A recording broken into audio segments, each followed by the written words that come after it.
Meus irmãos, boa noite a todos, a graça e a paz do nosso Senhor nos abençoe.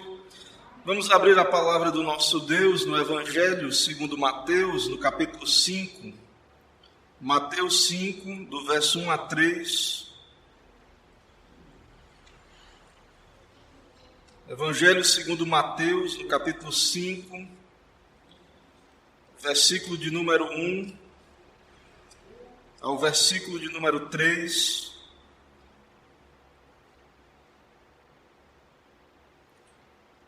Vou ler o texto, os irmãos acompanham. A palavra do nosso Deus diz assim: Vendo Jesus as multidões, subiu ao monte, e como se assentasse, aproximaram-se os seus discípulos, e ele passou a ensiná-los, dizendo: Bem-aventurados os humildes de espírito, porque deles é o reino dos céus. Vamos orar, irmãos. Senhor, eis-nos aqui na tua casa, na tua presença, te adorando, te bendizendo neste dia teu, rendendo graças ao Pai, ao teu nome, buscando a tua graça, reunidos em teu nome aqui para adoração. Recebe, ó Pai, esse culto por meio de Cristo. Recebe as nossas vidas. Toma em tuas mãos, ó Pai, esta igreja, essa cidade aqui, nosso país. Venha o teu reino, ó Deus. Envia o teu Espírito com a palavra, quebrantando, humilhando os corações. Ó Deus, faz a obra que é tua, ó Pai, em nossos corações, santifica-nos. Ó Deus, aumenta a nossa fé, confiança no Senhor, e recebe, ó Pai, esse serviço aqui, que é prestado ao teu nome, e também pedimos, ó Deus, por aqueles que ainda não experimentaram a tua graça, que o Senhor tenha misericórdia, ó Pai, desses corações, que o teu Espírito venha abrir-lhes o entendimento, quebrantar o coração, transformar. Opera, ó Deus, teu grande poder, transformador, regenerador.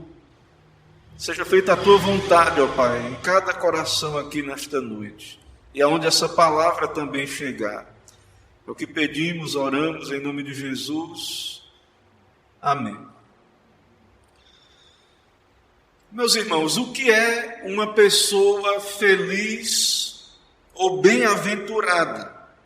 Onde é que podemos encontrar felicidade, alegria, satisfação? Nós estamos diante dessa sessão toda que iniciamos aqui a trabalhar o Sermão do Monte, e nós começamos aqui observando que o Senhor Jesus Cristo, no seu ensino, ele, antes de falar até mesmo de ensinar sobre a lei, aplicar a lei, dar uma interpretação autorizada, ele como o Deus homem, é ele que é o Senhor. Antes dele trazer algumas aplicações, interpretações sobre a lei, nós vimos que ele descreve uma categoria de pessoa que ele chama os bem-aventurados.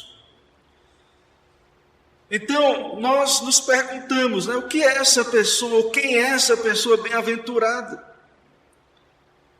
E nós sabemos que Jesus então subiu ao monte. Alguns veem conexão aí entre Moisés lá no monte, Jesus no monte, como e o próprio Moisés disse que viria um outro semelhante a ele ouvia esse profeta que viria. Algumas pessoas fazem essa conexão entre Jesus e Moisés, Jesus como um novo Moisés. Mas o fato é que ele está ali, segundo o relato aqui de Mateus, ele está num monte e ele faz ali o seu discurso, o seu ensino, e ele nos mostra então essa categoria de pessoa que nós cremos que são os seus discípulos, os cristãos, essa pessoa feliz. Então, o Sermão do Monte inicia descrevendo para nós o que é uma pessoa verdadeiramente feliz. E isso é fundamental, é importantíssimo. Porque o homem sempre está à procura de felicidade, de contentamento, de alegria, de prazer, satisfação. E então, nós temos aqui essa descrição do nosso Senhor Jesus Cristo. E, de fato, essa descrição vai contra todas as nossas expectativas, porque o Senhor descreve essa pessoa feliz como alguém humilde, alguém que chora, alguém manso, alguém que tem fome e sede de justiça, misericordioso, limpo de coração, pacificador, alguém perseguido por causa do Evangelho, por causa do reino dos céus. Então essa pessoa bem-aventurada, ela tem características que de fato, segundo o mundo, não é felicidade, não é alegria. E o Senhor Jesus Cristo, então, ele está ensinando, e é claro que o Senhor Deus, ao revelar a Escritura, nós entendemos que há conexões entre o Antigo e o Novo Testamento. O próprio Senhor Jesus Cristo vai ensinar e falar acerca de uma interpretação correta da lei contra as tradições equivocadas judaicas. Então nós encontramos aqui nas bem-aventuranças a mesma linguagem dos Salmos. Quando abrimos o livro dos Salmos ali, desde o Salmo 1, nós vemos o salmista dizendo: bem-aventurado o varão que não anda segundo o conselho dos ímpios, nem se detém no caminho dos pecadores, nem se assenta na roda dos escarnecedores. Então já há uma descrição dessa pessoa bem-aventurada, feliz, abençoado. É este homem. No Salmo 32, nos é dito ali: bem-aventurado aquele cuja transgressão é perdoada. Bem-aventurado o homem, que é perdoado e cujo pecado é coberto. Bem-aventurado o homem a quem o Senhor não imputa maldade e em cujo espírito não há engano. Então há uma linguagem bíblica para essa pessoa feliz, para essa pessoa bem-aventurada. E nós encontramos então, irmãos, essa ideia de bênção, desde o pacto ali de Deus com Abraão. O Senhor chama Abraão para sair da sua terra, da sua parentela, e ir para a terra que o Senhor iria lhe mostrar. E Deus diz: vou fazer de você uma grande nação, vou te abençoar, você vai ser abençoado. Vou engrandecer o teu nome, e tu serás uma bênção. Abençoarei os que te abençoarem, amaldiçoarei os que te amaldiçoarem, em ti serão benditas todas as famílias da terra. Então há ali, desde o conceito onde Deus inicia a fazer a aliança, o conceito de aliança, Deus chama Abrão, Deus vai formar um povo, e esse povo da aliança será um povo abençoado, perdoado, um povo debaixo da graça de Deus. Nós vemos também esse conceito ali no final do Pentateuco. Nós vemos ali as bênçãos e as maldições da obediência ou desobediência. No livro de Deuteronômio ali também aparece. Então, o povo da aliança, aqueles que são obedientes, são felizes, desfrutam da comunhão com Deus, com seu favor. Então há uma série de descrições na Bíblia de qual é a vida feliz.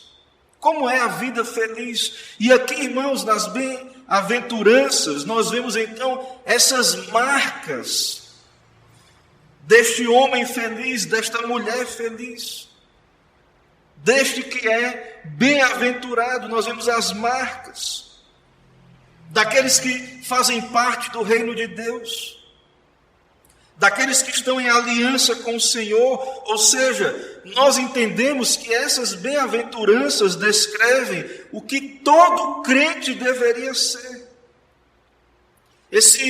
Há um erro de dividir a igreja, isso em toda a história houve esse perigo de dividir a igreja em categorias.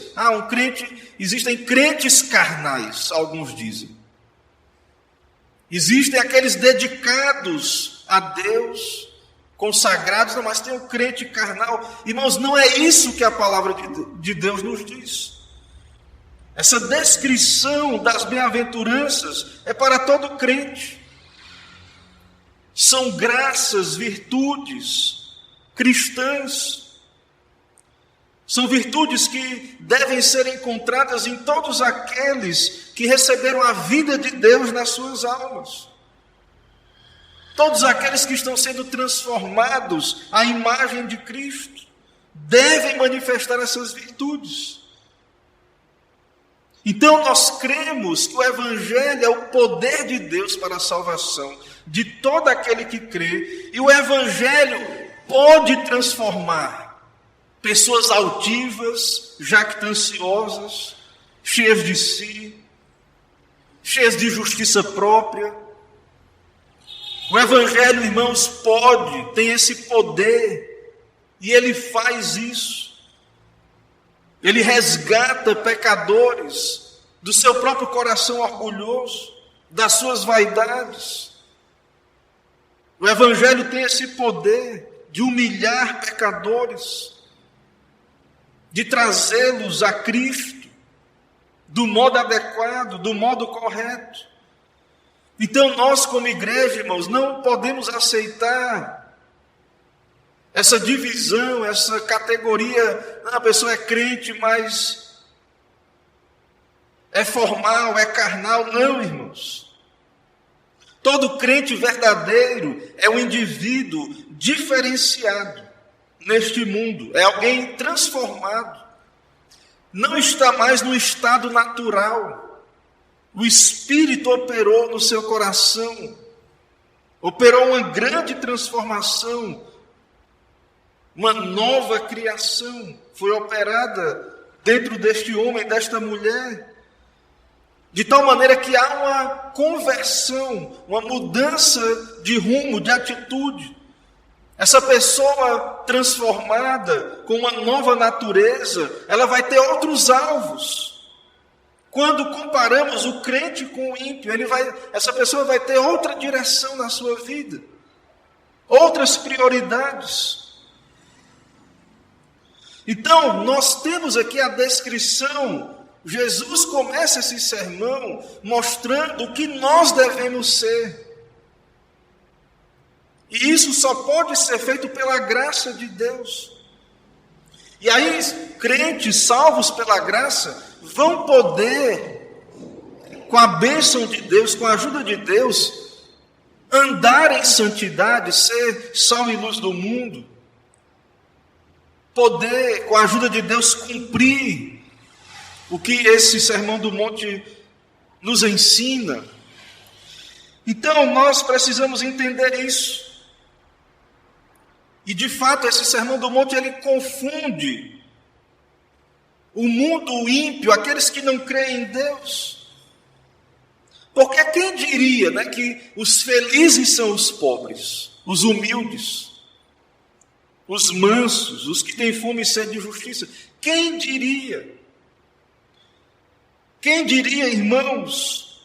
Porque o mundo despreza o fraco, abomina o pobre, o desvalido. O mundo de fato não manifesta simpatia ou empatia pela pessoa humilde, modesta. Não é esse o tipo de pessoa que as pessoas querem seguir, apreciar. Não é esse tipo de pessoa. Como nós cantamos aqui sobre o nosso Senhor Jesus Cristo, que não tinha aparência, não tinha uma imagem que fosse atraente para aquelas pessoas que o viram ali. Talvez, se ele não era o propósito de Deus, ele veio na plenitude dos tempos, mas se viesse hoje ainda seria mais desprezado ainda. Porque não é o que as pessoas estão esperando ver. Então, irmãos, o cristão, ele não está aqui para suprir essa expectativa das pessoas. Ele é uma pessoa humilde, o cristão é uma pessoa humilde, uma pessoa quebrantada. A atitude cristã, irmãos, então não é como a atitude de Faraó, que é um tipo do ímpio orgulhoso.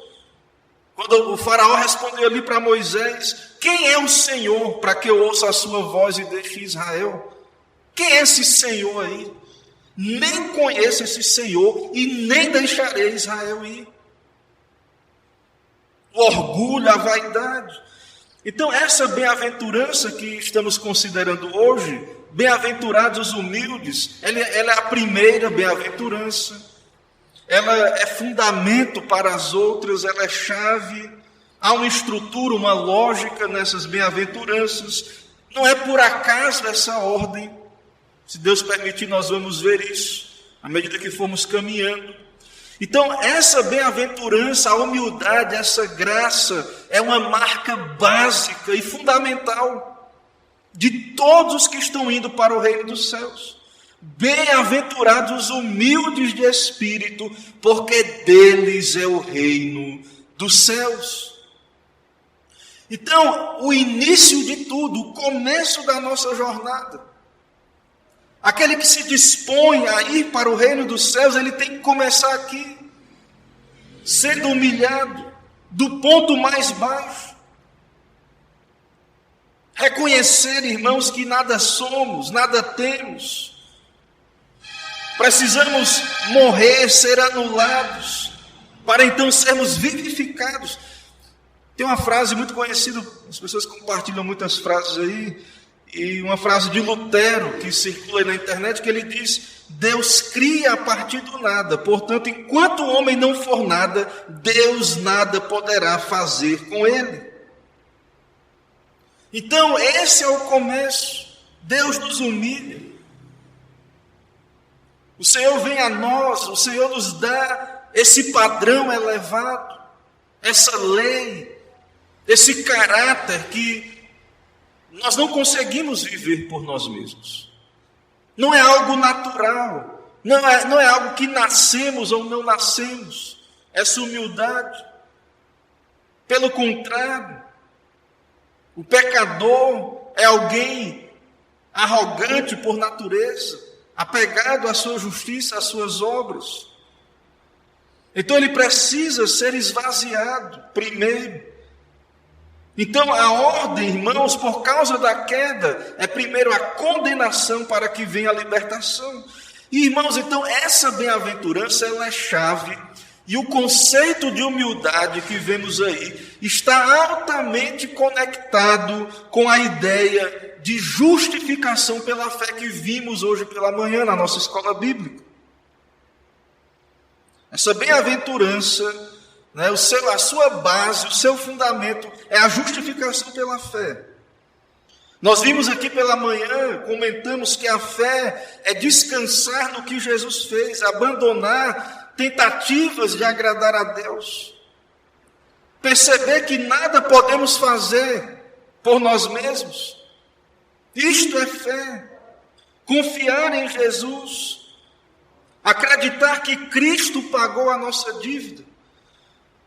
Então, essa característica aqui, essa bem-aventurança, essa humildade, não é algo que o homem tenha e possa viver com suas próprias forças. É uma graça. Então nós vimos pela manhã que a justificação, segundo a Escritura, é pela fé, e nós vimos que essa fé nunca está sozinha.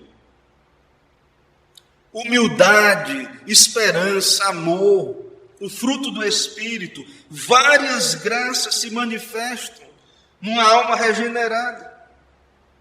Então, irmãos, todo aquele que se aproximar de Cristo, que quiser aprender do Senhor, que for despertado para a condição da sua alma, perceberá que humildade é uma necessidade essencial nossa.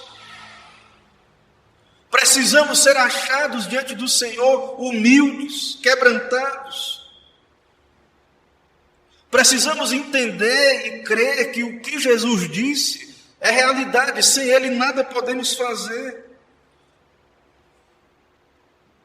Então, a palavra de Deus vem a nós e nós somos confrontados com a nossa pecaminosidade. com a depravação, com o fato de que as nossas faculdades estão todas corrompidas. E então, irmãos, para que nós sejamos confrontados, nós precisamos ir à palavra. Não é nos comparar uns com os outros, ou com essas categorias de crentes que as pessoas colocam aí, ou com o mundo. Meus irmãos, essa humildade, bem-aventurados os humildes, essa humildade, ela vem a nós quando nos colocamos diante de Deus. É aquilo que Isaías experimentou, quando ele viu o Senhor no seu alto e sublime trono. Ele disse: sou homem de lábios impuros e habito no meio de um povo de impuros lábios. Essa é a humildade. Quando somos confrontados com a santidade de Deus, com o padrão das Escrituras. Fora isso, nos achamos bons. Muitas vezes, irmãos, podemos estar lendo a Bíblia e achar que essa descrição do homem não se aplica a nós. Mas o que vemos na Escritura, nós devemos entender e aplicar a nós mesmos, e entender que o que a Escritura está descrevendo é cada um de nós. Então, quando o apóstolo Paulo, por exemplo, quando Paulo, lá na sua carta aos Romanos, quando Paulo descreve a condição do pecador, nós devemos, irmãos, por esse espelho das Escrituras, nos ver a nossa maldade, a nossa malignidade. Então a Bíblia é muito clara: não há justo nenhum sequer, não há ninguém, só Cristo. Não há quem entenda, não há quem busque a Deus. As pessoas são religiosas, elas têm resquício de moralidade, mas não há, segundo a Bíblia, não há quem busque a Deus, ninguém. Nós, por natureza, não buscamos a Deus, não queremos a Deus, todos se extraviaram. E aí Paulo descreve a garganta, a boca, os pés, toda a estrutura, todos os nossos órgãos são usados no caminho do pecado. Não há temor de Deus diante dos seus olhos, dos nossos olhos, não é do outro. Nós não tememos de fato a Deus, pecar, desagradar a Deus, se não for o Espírito Santo a produzir em nós esse temor. Então, irmãos, essa bem-aventurança nos mostra a necessidade de termos a nossa fraqueza revelada. E isso vem em contato com a palavra de Deus. Alguns entenderam essa bem-aventurança, bem-aventurados os humildes, como uma questão de pobreza material. Algumas pessoas entenderam isso. E nós não concordamos com essa interpretação. Muitos na história da igreja venderam todos os seus bens, né?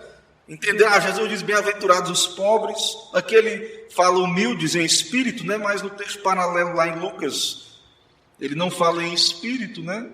E essa ideia de pobreza, outras passagens bíblicas. E muita gente entendeu na história da igreja que deveriam vender os seus bens.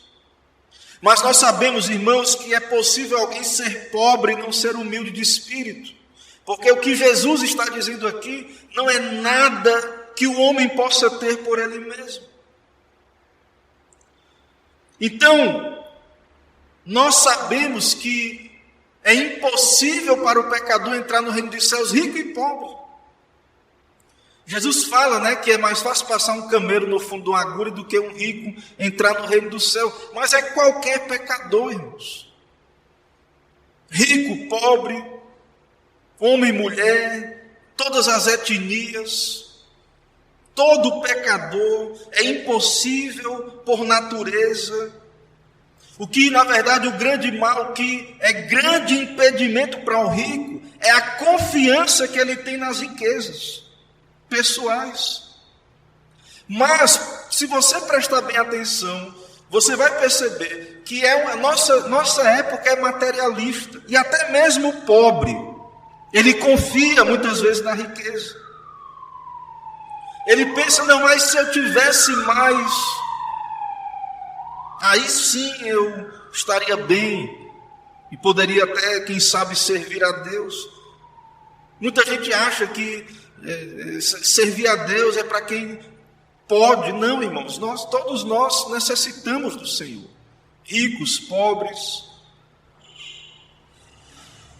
Então muita gente tem essa mentalidade de escassez, acha que todos os problemas é a falta de dinheiro.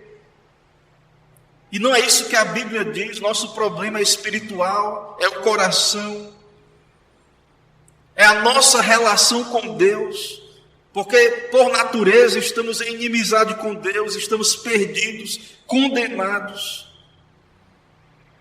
Então não é questão de pobreza ou riqueza o nosso problema básico, essencial.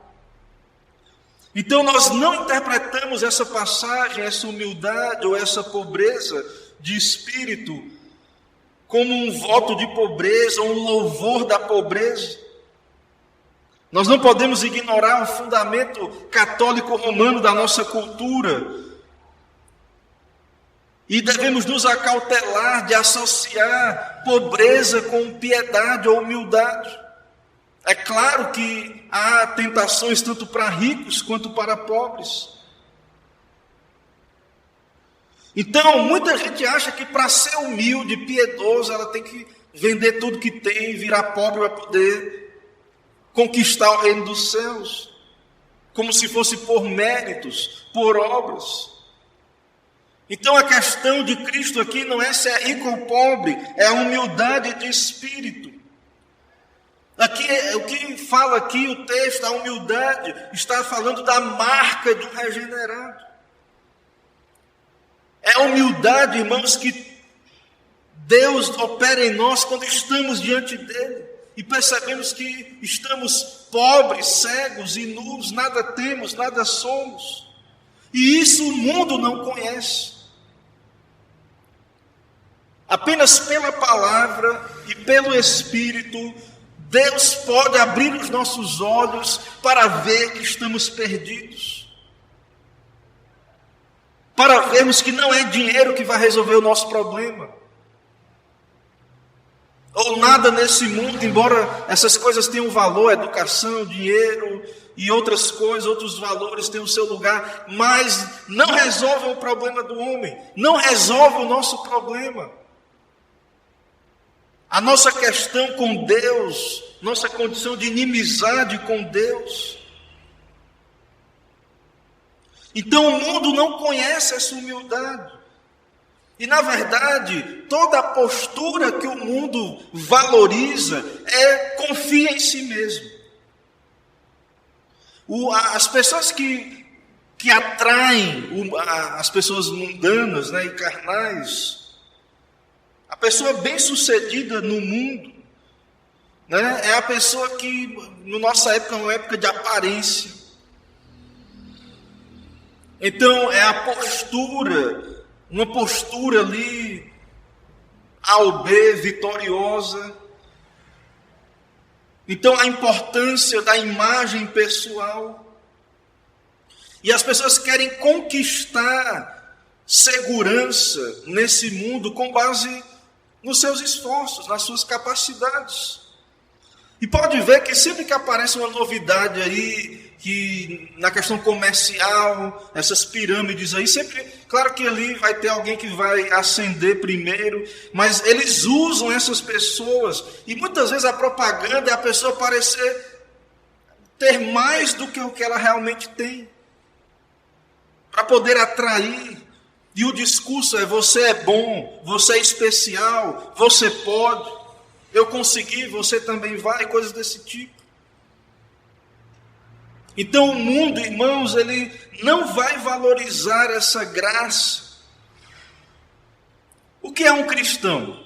É alguém que chega e diz: eu não sou nada, eu sou perdido, eu sou pecador, não tem nada de bom em mim. Você acha que é isso que o mundo quer ouvir? Às vezes, né, eles tentam promover, e aí às vezes naquelas entrevistas, diga uma característica que você não gosta em você. A pessoa nem sabe dizer. Se ela lesse a Bíblia mais, ela saberia, né? Diga um defeito, a pessoa não sabe. Porque não faz esse autoexame. E talvez se soubesse, né, não diria, sou orgulhoso, sou pecador, brigo, luto com a soberba, a justiça própria. E talvez isso não fosse valorizado. Porque o que move o mundo, irmãos, é essa confiança na capacidade humana, esse humanismo, essa percepção aí que as pessoas têm que o homem pode fazer tudo acontecer. Mas o que é que a Bíblia diz sobre o homem? A Bíblia diz, irmãos, que nós estamos perdidos, que estamos distantes de Deus, que nada podemos fazer por nós mesmos, se não for a graça de Deus. E aí nós temos que fazer um autoexame, né? Será que a igreja, será que nós valorizamos a humildade? Quem são os nossos referenciais, nós como igreja? Então, será que nós como igreja valorizamos a humildade? Ou gostamos de pessoas que estão querendo se autopromover a todo momento? Não é isso que vemos, irmãos, nos santos da Bíblia. Como citei Isaías, temos visto aqui a vida do apóstolo Paulo. Ele era orgulhoso, cheio de justiça própria, mas ao se converter, sempre Paulo, ele demonstrava na sua ali, né, como um apóstolo também, ser o principal dos pecadores. Como um imitador de Cristo, nós vemos Paulo buscando diminuir. Vemos ali João, não importa que ele cresça e eu diminua. E nós temos visto e aprendido do padrão, do modelo do próprio Senhor Jesus Cristo, que se humilhou, foi rejeitado, escarnecido, negou a si mesmo, no cumprimento da sua missão, foi até a morte, por amor. Então, infelizmente, tem adentrado na igreja, e isso não vem da Bíblia, um espírito completamente estranho ao discipulado de Jesus Cristo, uma valorização desse orgulho, dessa jactância, dessa grandeza segundo o mundo. Alguém já disse, não existem grandes homens de Deus, existem homens fracos, mas diante de Deus ali humildes, e Deus pela sua graça os usa, os sustenta. Então, irmãos, nós devemos entender isso. Mas o que não é ser humilde de espírito? Não é, irmãos, essa humildade não é algo natural, e também nada contra. As pessoas têm personalidades, algumas pessoas são mais tímidas, mas essa não é a humildade de espírito, é uma graça que Deus opera no coração. Também essa humildade não é ter falsa humildade. Pessoas que se orgulham, né, de ser humildes. Está na moda, né, ser humilde, vender a imagem de, eu sou humilde.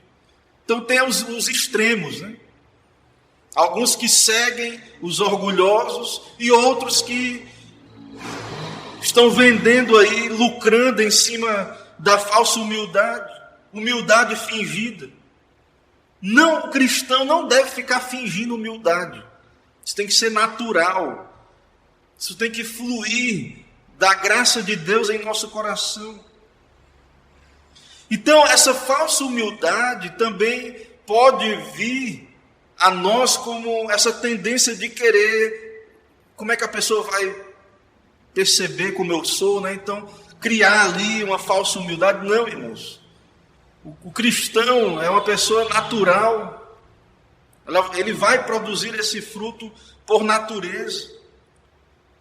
Então, toda essa ideia de humildade de espírito, tudo isso é característica do crente autêntico. Então, essa pessoa humilde, ela vai se despir, né, de tudo que é natural, tudo que é da carne, do homem. Então, ele não vai se vangloriar da sua raça, da sua origem, né, do seu temperamento, de nada que ele venha a ter. Do dinheiro, se tem ou não tem dinheiro. da moralidade, do bom comportamento. Eu faço isso, aquilo. A humildade de espírito, irmãos, vai nos livrar de tudo isso. Então nós precisamos, para que alcancemos essa graça, nós precisamos do Evangelho, de uma obra do Espírito. Que Deus opere em nós esse quebrantamento. Que Deus nos transforme. Então, essa humildade não é assim, tem que as regras para você ser humilde. Siga aqui essas regras aqui, que você vai se tornar uma pessoa humilde de coração. Nós precisamos de Cristo, olhar para Cristo, olhar para a cruz de Cristo, ser humilhados. Ele morreu por nós naquela cruz, inimigos seus, nos amou na eternidade e nos chama a segui-lo, a tomar a nossa cruz e a segui-lo. Então, a única maneira, Dr. Lloyd Jones, no seu famoso comentário do Sermão do Monte, ele diz que a única maneira de alguém tornar-se humilde de espírito é voltando os seus olhos para Deus, para a palavra de Deus, indo à Bíblia, também pela obra do Espírito Santo. Então, irmãos, uma grande evidência, e talvez a primeira evidência de que Deus está operando no coração de alguém é a humildade. Isso é muito importante, porque muitas pessoas vieram à frente no apelo, se uniram a uma igreja, mas não conhecem essa graça cristã, e isso é um péssimo indício. Nós vemos ali na parábola do filho pródigo.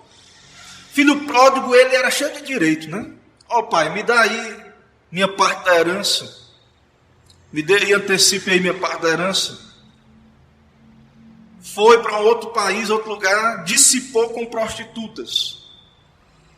Até que teve que se assalariar e não queriam dar nem ração de porco para ele lá, onde ele estava. E aí, a virada na vida dele foi quando ele, caindo em si, ele pensou: quantos trabalhadores de meu pai têm pão com fartura e eu aqui morro de fome? Levantar-me-ei, irei ter com meu pai e lhe direi: Pai, pequei contra o céu e diante de ti, já não sou digno de ser chamado teu filho, trata-me como um dos teus trabalhadores. Acabou os direitos, dissipou tudo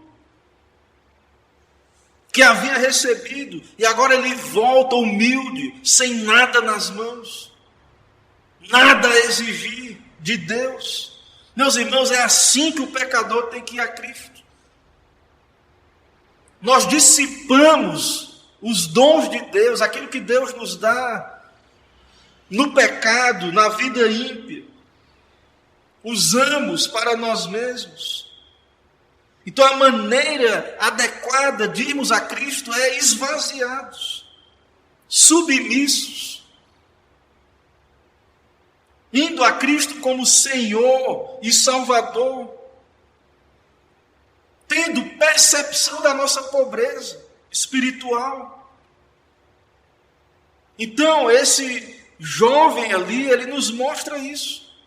Naquela parábola do Senhor, dos dois irmãos, a conhecida parábola do filho pródigo.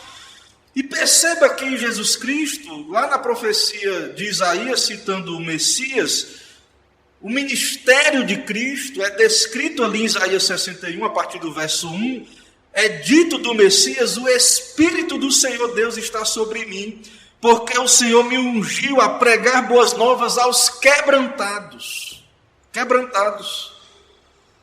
Enviou-me a curar os quebrantados de coração, a proclamar libertação aos cativos, e a pôr em liberdade os algemados, e a pregoar o ano aceitável do Senhor e o dia da vingança do nosso Deus, a consolar todos que choram, etc. Nós vamos ver, se Deus permitir, bem-aventurados que choram. Então Jesus não está fazendo nada novo, ele é o cumprimento, irmãos. Nós estamos aqui diante do cumprimento destas coisas. É necessário a humildade, o quebrantamento. Esse é o caminho da felicidade, da bem-aventurança. Não é o que o mundo está dizendo. Então, diante do texto, diante dessas verdades, nós temos que nos perguntar: onde está a nossa fonte de felicidade e contentamento? Será que nos contentamos mesmo em ser bem-aventurados diante de Deus, ser felizes? Se perdêssemos tudo, seríamos contentes com essa declaração? Somos bem-aventurados em Cristo Jesus. Será que queremos mesmo ser humildes segundo a Bíblia, segundo o que a Bíblia diz? Ou queremos a felicidade desse mundo, a glória desse mundo? Onde está a nossa verdadeira riqueza? Meus irmãos, bem-aventurados os humildes de espírito, porque deles é o reino dos céus. A verdadeira felicidade, e até mesmo Jesus mostra aí, né, deles é o reino dos céus, a promessa de vida, de alegria, até mesmo de riquezas, está embutida nessa bem-aventurança, nessa graça. A única bênção que permanecerá é o reino de Deus. Então, bem-aventurados os humildes. Esse é o caminho, é uma porta estreita, um caminho apertado. Precisamos ser quebrantados, humilhados, transformados. Mas Jesus disse, falando sobre a humildade, e é maravilhoso, né, como ele usou as crianças para falar disso. Lá em Mateus 18, do 1 ao 4, diz que naquela hora aproximaram-se de Jesus os discípulos perguntando: quem é o maior no reino dos céus? Jesus, chamando uma criança, colocou-a no meio deles e disse: em verdade vos digo que se não vos convertestes e não vos tornastes como crianças, de modo algum entrarei no reino dos céus. Essa é a porta estreita, irmãos. Precisamos nos converter. Precisamos nos tornar como crianças, humildes, estendendo nossas mãos vazias, sem nada, para o Senhor.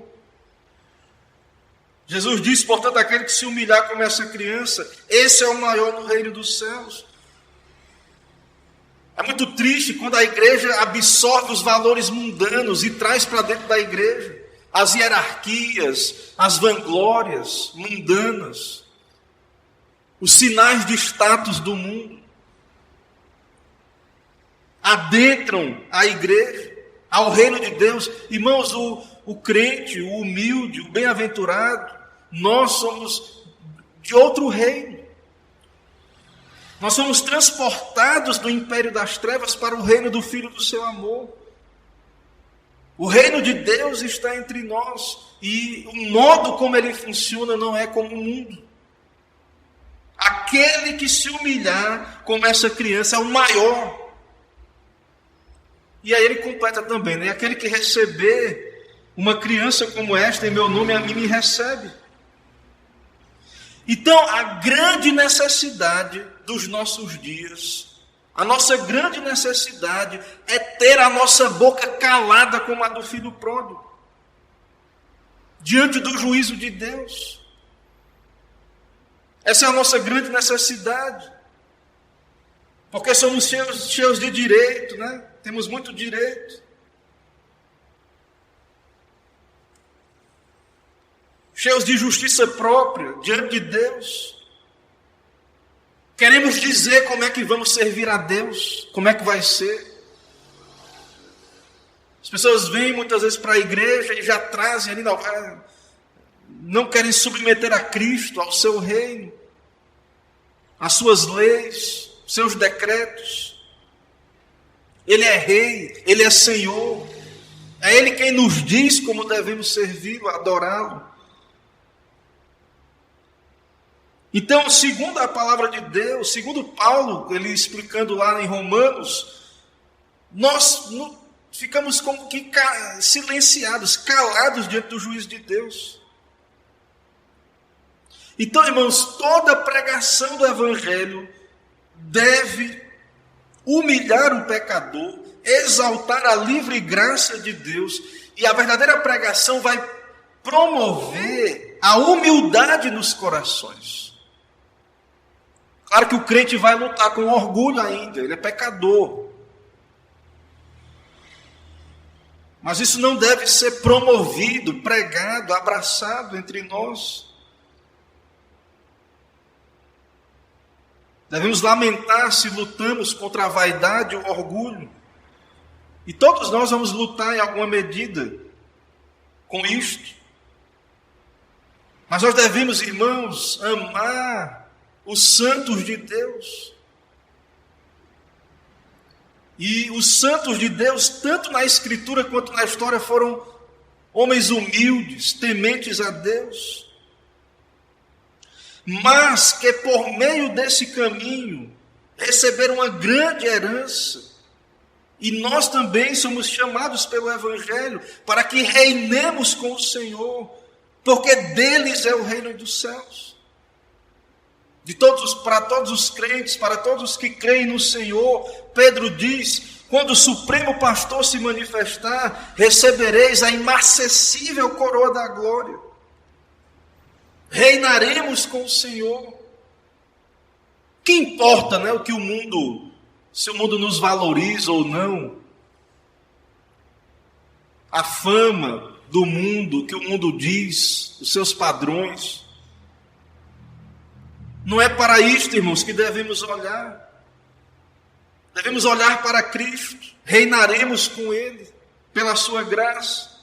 E devemos lembrar o que o Senhor Jesus Cristo nos ensinou: quem a si mesmo se exaltar será humilhado, e a quem a si mesmo se humilhar será exaltado. Este é o caminho do reino. É para isto que somos apontados. Então, vendo Jesus as multidões, subiu ao monte como se assentasse, aproximaram os seus discípulos, ele passou a ensiná-los dizendo: bem-aventurados os humildes de espírito, porque deles é o reino dos céus. Que Deus tenha misericórdia de nós, que o Senhor nos ajude, que possamos experimentar essa graça da humildade, desenvolvê-la, desenvolver a nossa salvação com temor e tremor, essas graças e esta graça. Que Deus venha operar em nós como igreja essa humildade, e que possamos então ter essa bem-aventurança de ser estes humildes de Deus que herdarão o reino dos céus. Que o Senhor nos ajude. Irmãos, vamos orar mais uma vez. Senhor, eis-nos aqui diante do Senhor, da Tua palavra, pecadores, ó Deus, necessitados da Tua intervenção. Quebranta, ó Pai, o nosso coração, aviva a Tua obra, venha o Teu reino, ó Deus, humilhando pecadores, transformando. Nos faz, ó Pai, ser como crianças humildes, receber o Teu reino, ó Pai, nos termos do Senhor. Abençoa, Pai, aqui essa igreja, essa cidade, os pecadores, ó Deus, venham a Ti, possamos também cumprir a nossa missão de levar o Teu reino, o Teu evangelho a toda criatura. E assim, ó Deus, abençoa, Pai, a nossa vida, nossa família, nossa nação, ó Pai. É o que pedimos, oramos em nome de Jesus. Amém. Irmãos, nós vamos cantar mais um hino. Depois desse hino faremos a oração final, né? Impetrarei a bênção apostólica e entoaremos o tríplice amém. Louvemos ao Senhor.